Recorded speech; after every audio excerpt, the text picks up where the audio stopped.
Bon, alors donc quelques éléments basiques concernant le fichier RF44. Donc c'est un matériel, on va dire, de moyenne gamme.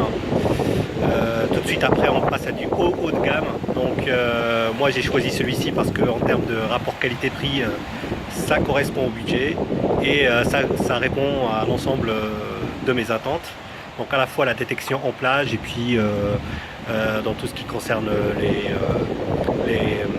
les jardins, les passages piétons, tout. Donc multiplateforme, ça c'est un élément important pour le choix d'un détecteur. Ensuite, sur la partie fonctionnalité, eh ben, en fait, il a tout simplement tout ce qui concerne le haut de gamme de détecteurs. Donc, à savoir le bouton important qui est le bouton de ground drop, c'est ce qu'on appelle. Donc, ça, c'est ce qui permet effectivement de GG en fait, hein, ce qui permet de régler l'effet de sol. Donc, par rapport à la minéralisation du sol, vous allez pouvoir avoir donc un effet plus ou moins intéressant. Voilà. Sur la partie pinpoint, celle-ci elle permet effectivement pour un détecteur, une fois que vous avez trouvé la cible, la pointer, la cibler de telle manière à ce que vous savez où creuser exactement. Donc ça c'est extrêmement intéressant. Donc là ce sont déjà deux fonctionnalités on va dire haut de gamme. Ensuite, il y a différents modes qui sont paramétrés par défaut en usine et que vous pouvez vous-même personnaliser en fonction de votre choix et des cibles que vous voulez chercher. Ça, c'est quand même assez intéressant. Ensuite, ce que je voulais effectivement avoir, c'est la capacité à pouvoir avoir de la luminosité, c'est-à-dire que l'écran s'illumine, par exemple le soir ou la nuit. Ça aussi, c'est important. Et enfin, même quand il pleut, vous n'avez pas peur pour votre fichier parce que il est vraiment weatherproof. Donc c'est pas waterproof, c'est weatherproof, c'est-à-dire que si le temps a changé, il commence à pleuvoir, s'il y a de l'humidité dans l'air, eh vous ne craignez rien avec votre matériel. Donc ça c'est extrêmement intéressant.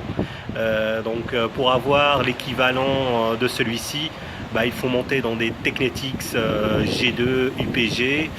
Bien sûr, ils ont des fonctionnalités assez poussées, mais on va faire de la détection de loisirs, donc pas la peine d'aller investir sur des choses qui sont assez importantes en termes de coût.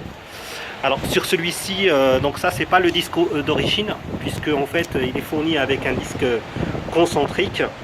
Celui-ci est un disque Nel Tornado, hein, voilà, Nel Tornado. Donc il a un effet booster, donc c'est un disque qu'on appelle double D, c'est-à-dire que sa forme fait des dés en fait, un dé comme ça et un autre dé comme ça, ce qui fait que les champs magnétiques en fait ils circulent à gauche et à droite de manière assez angulaire, et ça permet effectivement de concentrer ensuite la cible en plein mille au milieu. Voilà.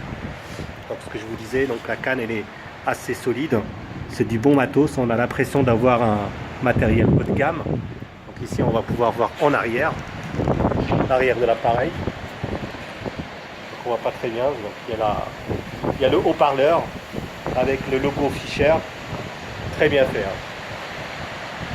Voilà. Donc on va pouvoir démarrer une vidéo avec les différents modes du matériel pour que vous puissiez avoir une idée extrêmement précise sur ce que c'est ce matériel là. Donc je vous rappelle que c'est mon premier détecteur, c'est la première fois que je fais de la détection. Donc le choix a été fait très rapidement en fait finalement, mais quand même c'est un choix réfléchi parce que sur le marché il y a quand même beaucoup de marques, beaucoup de matériel, et il faut savoir faire le tri entre ce qui est bon et ce qu'il faut sur lequel il faut investir. Bien sûr il faut avoir un budget. Une fois que vous avez défini ce budget là, et à partir de ce moment là vous pouvez essayer de choisir un des meilleurs détecteurs selon votre budget et selon votre passion. Voilà, donc là on va le démarrer. Tout simplement ici c'est donc le démarrage. Donc on va démarrer le détecteur. Donc une fois que vous démarrez, donc vous voyez, donc il donne le numéro de série du détecteur. Voilà, et il se met en menu, donc là il s'est mis en menu, on le voit ici, pas très bien, mais voilà, artefact. Donc là c'est artefact, ça veut dire qu'en fait il accepte, tout est affiché en fait. Donc là on a une numérotation, ce sont des indices de 1 à 9. Donc ce sont les différents indices justement qui permettent de pouvoir comprendre sa cible. Voilà. C'est difficile le pointage sur le téléphone là. Je suis désolé, j'arrive pas. Voilà. J'ai quelque chose là de mieux. Voilà. Bon, admettons.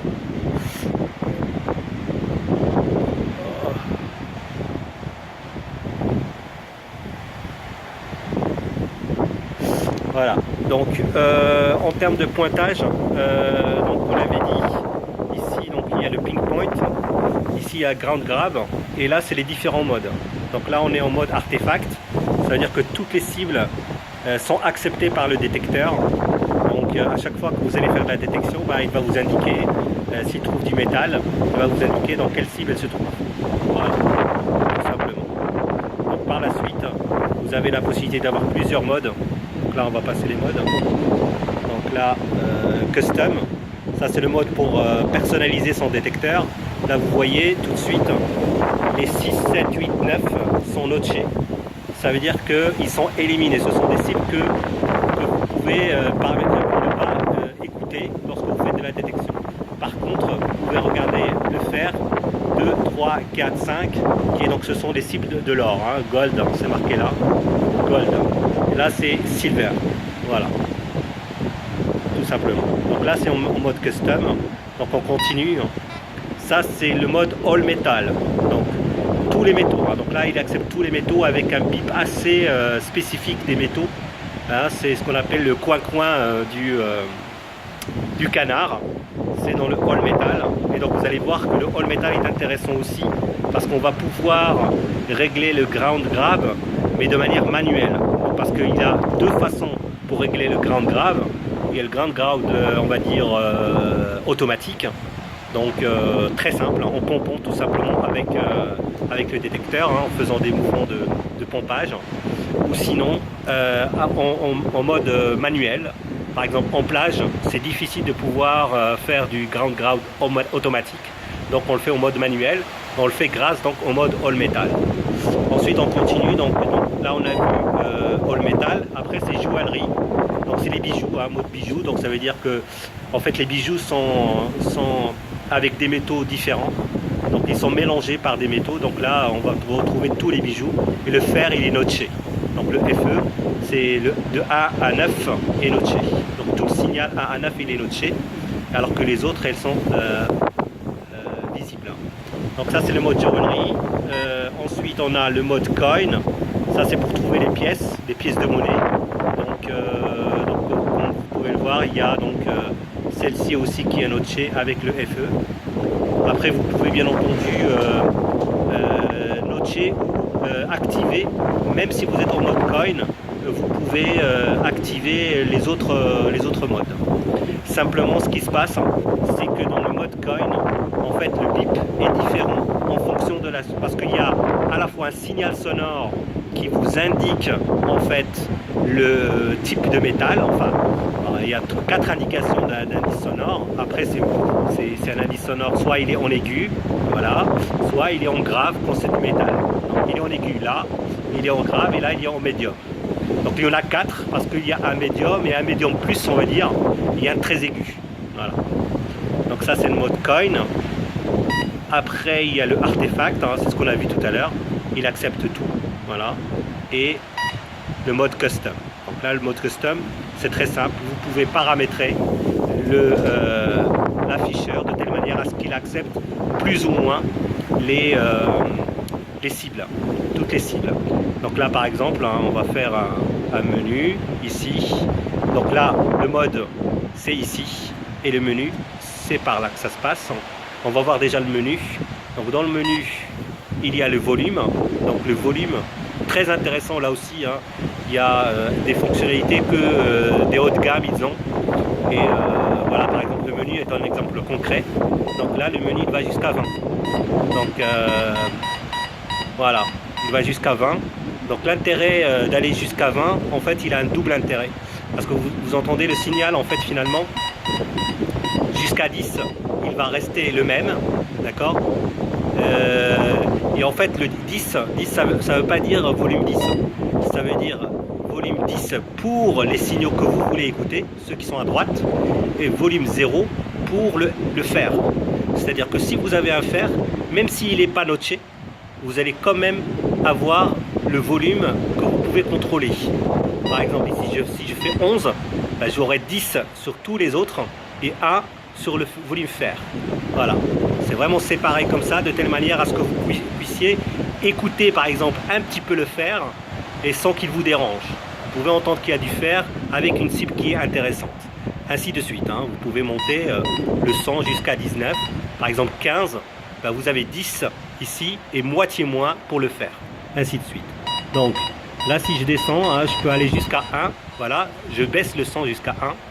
Je peux baisser le 1. Donc là, 2, 3, 4, 5, 6, 7, 8, 9. Ceux-là, ça veut dire que j'entends de même niveau, de 1 à 9, le même niveau de fer que les autres cibles. De 1 à 9. À partir de 10, là, si je fais 10, j'entends les cibles ici et 0 pour le fer. Voilà, c'est tout simple. Mais ça permet effectivement de faire la discrimination sonore, pas forcément visuelle. Donc il y a deux types de discrimination. Il y a la discrimination sonore qu'on vient de voir, et puis la discrimination visuelle où on peut enlever le fer, soit à travers les modes. Voilà, on allant chercher un autre mode. Voilà, par exemple là le fer il est éliminé, ou avec le son. Donc on continue avec le menu. Donc nous avons un menu volume. Donc là on l'a mis 10. On va l'augmenter un petit peu. On va aller jusqu'à 14 par exemple. Ensuite, on a... on voit pas très bien. La sensibilité. Donc la sensibilité, ça va aussi là aussi jusqu'à 20.